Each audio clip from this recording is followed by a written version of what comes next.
उत्तर प्रदेश के उप मुख्यमंत्री केशव प्रसाद मौर्य रविवार को एक दिवसीय दौरे पर मुरादाबाद पहुंचे। इस दौरान उन्होंने सिद्ध मल्टी स्पेशलिटी हॉस्पिटल का दौरा किया और वहां मौजूद चिकित्सकों के साथ स्वास्थ्य सेवाओं एवं जन कल्याण से जुड़े विभिन्न विषयों पर संवाद किया। हॉस्पिटल पहुंचने पर सिद्ध हॉस्पिटल के चेयरमैन एवं वरिष्ठ कार्डियोलॉजिस्ट डॉक्टर अनुराग मल्होत्रा ने उप मुख्यमंत्री का बुके भेंट कर स्वागत किया। इसके बाद आयोजित संवाद कार्यक्रम में उप मुख्यमंत्री ने केंद्र सरकार की 12 वर्षों की उपलब्धियों का उल्लेख करते हुए कहा कि सरकार लगातार जनहित में कार्य कर रही है और स्वास्थ्य सेवाओं को बेहतर बनाने के लिए प्रतिबद्ध है। उन्होंने कहा कि आम जनता को बेहतर चिकित्सा सुविधाएं उपलब्ध कराने के लिए सरकार और निजी स्वास्थ्य संस्थानों के बीच बेहतर समन्वय आवश्यक है। इसी उद्देश्य से विभिन्न वर्गों के लोगों और विशेषज्ञों के साथ संवाद स्थापित किया जा रहा है। केशव प्रसाद मौर्य ने कहा कि स्वास्थ्य के क्षेत्र में आधुनिक सुविधाओं का विस्तार सरकार की प्राथमिकताओं में शामिल है। उन्होंने चिकित्सकों से सुझाव भी मांगे ताकि प्रदेश की स्वास्थ्य व्यवस्था को और अधिक प्रभावी बनाया जा सके। यह है कि हम लोग हर जिले में जाएंगे, हर गांव में जाएंगे, हर सेक्टर मतलब जो चाहे आप जिस प्रोफेशन में इधर आकर के आप लोगों से मिलना और थोड़ा फीडबैक लेना, कुछ बताना सरकार ने क्या किया है। सरकार का काम तो वैसे एक खुली किताब की तरह होता है, लेकिन आप सबके फीडबैक क्या है। चिकित्सा के क्षेत्र में बहुत कुछ हम लोगों ने अर्जित किया है। देश की दृष्टि से, प्रदेश की दृष्टि से जब हम विचार करते हैं तो ये पाते हैं कि 2014 के पहले और 2014 के बाद एक बड़ा अंतर आया है, बड़ी सुविधाएं उपलब्ध हुई है। लेकिन भारत एक लोकतांत्रिक देश है, यहाँ हर 5 वर्ष में चुनाव होते हैं। तो चुनावी प्रक्रिया में भारत जैसे देश में, इतना विशाल देश, अलग भाषा, अलग अलग विचारधारा, अलग अलग रूप रंग, अलग अलग प्रदेश सब रहता है। लेकिन तीसरी बार देश में कांग्रेस के बाद तीसरी पार्टी की सरकार बनी है, तो भारतीय जनता पार्टी की अगुवाई में माननीय नरेंद्र मोदी जी के नेतृत्व में देश में बनी। उत्तर प्रदेश में भी बहुत लंबे अंतराल के बाद लगातार दूसरी बार हमारी सरकार बनी है, चल रही है।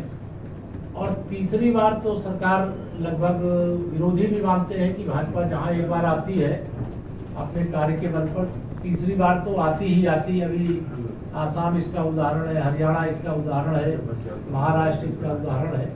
तो हम लोगों को विश्वास है कि तीसरी बार भी उत्तर प्रदेश में हम लोग 2027 में भी सरकार बनाएंगे। लेकिन एक लक्ष्य दिया है माननीय प्रधानमंत्री जी ने, विकसित भारत, और विकसित भारत तभी बनेगी जब विकसित उत्तर प्रदेश बनेगा। तो इस दिशा में कोई आप सबका सजेशन हो तो जरूर बताइए। मैं तो 12 वर्ष की जो सेवा है उसमें बहुत सारा विषय है। मैं आप लोगों का ज़्यादा समय इसलिए नहीं लेना चाहूँगा क्योंकि आपके अधीन बहुत सारे पेशेंट होते हैं, आपका ध्यान उधर रहना चाहिए। लेकिन कोई आप सबके ध्यान में आता है कि बताने लायक तो बताइए। लेकिन 2047 माने 23 साल बाद विकसित भारत, विकसित उत्तर प्रदेश, उसकी सीधी भाषा गरीब को अमीर बनाने तक की जो यह लड़ाई है, जिनके पास आज कुछ भी नहीं है, आने वाले समय में ऐसा न रहे कि किसी के पास कुछ भी नहीं है, किसी के पास सब कुछ है। इस अंतर को समाप्त करते हुए सबके जीवन में खुशहाली आवे, शिक्षा आवे, अच्छा स्वास्थ्य मिले, अच्छे आय के स्रोत मिले, सब दिशा में काम हो रहा है। तो इसी दृष्टि से आज मेरा प्रवास हुआ था। कुछ अभी आपका चुनाव मुरादाबाद एक ऐसा शहर है जहाँ से बहुत बड़े पैमाने पर निर्यात भी होता है और उस निर्यातकों के साथ भी मेरा बैठना हुआ है। कुछ विकास खंड के लोगों के साथ बैठना हुआ है, कुछ समूह के जो गरीब महिलाएं जुड़ी रहती हैं उनके साथ भी मिलना बैठना हुआ है। आपके साथ बैठने के बाद अभी इस अवसर पर डॉक्टर अनुराग मल्होत्रा ने केंद्र एवं प्रदेश सरकार द्वारा स्वास्थ्य क्षेत्र में किए गए कार्यों की सराहना की। उन्होंने कहा कि बीते वर्षों में स्वास्थ्य सुविधाओं के विस्तार और चिकित्सा सेवाओं की पहुंच बढ़ने के लिए महत्वपूर्ण कदम उठाए गए हैं। उन्होंने लोगों को हृदय रोगों के प्रति जागरूक रहने की सलाह देते हुए कहा कि बदलती जीवन शैली और असंतुलित खान-पान कई गंभीर बीमारियों का कारण बन रहे हैं। विशेष रूप से फास्ट फूड और चाइनीज खाद्य पदार्थों के बढ़ते सेवन से स्वास्थ्य संबंधी समस्याएं बढ़ रही हैं। उन्होंने लोगों से संतुलित आहार अपनाने और नियमित स्वास्थ्य जांच कराने की अपील की।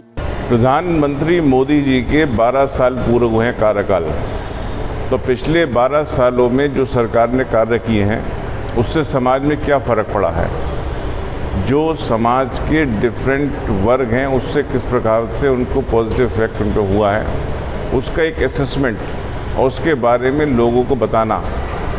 2047 तक भारत को विकसित बनाना है, उसके हिसाब से आगे के लक्ष्य निर्धारित करना, इसको लेकर ये डिफरेंट प्रोग्राम चल रहे हैं। जो पार्टी है उस भारतीय जनता पार्टी, उसके सभी स्तर के नेता डिफरेंट जगह जा रहे हैं और लोगों से विमर्श कर रहे हैं कि अब तक जो हुआ उसमें क्या अच्छा था, क्या कमी रह गई थी और आगे क्या करना है। तो उसी विषय में आज भी उसी संदर्भ में आज के जो यहाँ पर एक जो अभी विमर्श हुआ उसी संबंध में था। हम क्योंकि हेल्थ केयर से हैं तो हेल्थ केयर में जो इस समय सबसे बड़ी चुनौतियाँ उनको उनके सामने रखा गया। जो सबसे बड़ी चुनौती हम सब लोग जानते हैं, आजकल हृदय रोग महामारी बन गया है, 60% से ऊपर मौतें इसी चीज़ से हो रही हैं। तो उसमें क्या किया जा सकता है, कैसे उससे बचा जा सकता है, इनको बीमारी हो गई इनको कम अच्छे से इलाज कैसे कर सकते हैं। प्रिवेंशन बहुत एक अच्छा इफेक्टिव तरीका है इन चीज़ों से बचने का, क्योंकि कारण हमें मालूम है। अधिकतर कारण खान पान में जो प्रोसेस फूड इस समय हो गया है, हमारे खाने में बाहर का खाना जो सबसे ज़्यादा परेशानी वाला कारण बन गया है। हम लोग जितना ज़्यादा बाहर के खाने पे इस समय खर्च कर रहे हैं, कभी इतिहास में ऐसा नहीं हुआ। और हम खा क्या रहे हैं, विदेशी फूड, पास्ता, पिज़्ज़ा, मतलब उसकी quality of food is so bad कि आपको परेशानी होनी ही होनी है। जो पहले कभी ब्याह शादी में कभी साल में एक आध बार लोगों ने खा लिया, वो रोज़ खा रहे हैं। जो दूसरी परेशानी है वो डिजिटल एडिक्शन, जो फ़ोन पे आजकल लोग लगे रहते हैं, रील्स चल रही हैं, तमाम तरह की चीज़ें हैं।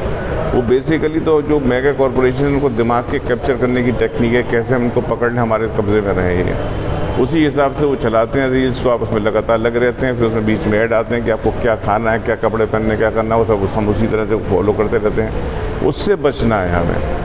वो जो खाना उसमें बताया जाता है वो हमारा खाना नहीं है। पास्ता, पिज़्ज़ा, बर्गर, ये हमारा खाना है ही नहीं, हमारे जीन्स उसके नहीं है, इसीलिए परेशानी बहुत बढ़ रही है। तो बचाव के कारण क्या है हम जानते हैं, उनको इम्प्लीमेंट करना, प्राइवेट सेक्टर पब्लिक सेक्टर को एक साथ होकर काम करना कि कोई भी काम अगर सक्सेसफुल होना है तो उसके पीछे एक जॉइंट अप्रोच ही हमेशा सक्सेसफुल होती है। इंडिविजुअल लेवल पे नहीं हो पाता, चाहे ना सिर्फ प्राइवेट पे ना सिर्फ गवर्नमेंट में। आप आयुष्मान योजना को देखिए, समाज को बहुत बड़ा फ़ायदा इससे हुआ है। इसमें प्राइवेट सेक्टर और गवर्नमेंट दोनों मिल के काम कर रहे हैं। जो सबसे ज़्यादा गरीबी के कारण इलाज था उसमें काफ़ी कमी आई है। उस वर्ग के लोगों को फ्री में इतना अच्छा इलाज मिल रहा है जिसकी कोई कल्पना नहीं कर सकता था। दूसरा जो है, जो कोविड का माहौल रहा उसमें भी प्राइवेट और गवर्नमेंट जब एक साथ है उसके रिजल्ट अच्छे थे। तो आगे भी इसी नॉन कम्युनिकेबल डिजीज़ में प्रिवेंशन कैसे हो सकता है, उसमें प्राइवेट पब्लिक मोड पे ही चलने की ज़रूरत है। इस विषय में थोड़ी बात हुई। दूसरी, जो वातावरण में चेंज आ रहे हैं, पॉल्यूशन बहुत बढ़ रहा है, टेम्परेचर बहुत बढ़ रहा है, प्राकृतिक आपदाएं बढ़ रही हैं, उससे जो बीमारी एक्सीडेंट्स हो रहे हैं उनको कैसे डील करें, उसके बारे में बात आई। इसके बारे में यहाँ पर डिस्कशन भी हमारे अस्पताल की तरफ से कई बार इस चीज़ को लेकर हो चुका है। हमने कम्युनिकेशन वैन बना रही है बड़ी, उसमें ऑन साइट जाके लोगों में देखना इनको हार्ट की परेशानी तो नहीं है तो उसके लिए क्या किया जाए, क्या इलाज किया जाए, क्या जाँच वो सब वहीं करना, नहीं है तो बचाव कैसे करें, इस बारे में बड़ी मुहिम चल रही है। हमारे 250 से ऊपर कैंप हो गए हैं। आजकल जो हमारा नगर निगम के साथ में चल रहा है 70 वार्ड 70 दिन रोज़ एक कैंप होता है एक वार्ड में। वहाँ पे जाके लोगों को प्रोफाइल किया जाता है कि इसकी कितनी संभावना है, उसके बारे में करा जाता है। ये हमारे एक इंडिविजुअल एफर्ट है, लेकिन ये एफर्ट हमने कोशिश करें कि पायलट प्रोजेक्ट बने इंडिया के लिए और रेप्लिकेट हो बाकी शहरों में भी, क्योंकि जैसे भी बात हुई बगैर पब्लिक प्राइवेट पार्टनरशिप के काम आगे नहीं हो सकते। तो उसके इस अवसर पर नगर विधायक रितेश गुप्ता, महापौर विनोद अग्रवाल, कुंदर की विधायक ठाकुर रामवीर सिंह, भाजपा जिला अध्यक्ष आकाश पाल, महानगर अध्यक्ष गिरीश भंडूला, पूर्व राज्यसभा सांसद एडवोकेट वीर सिंह मौजूद रहे।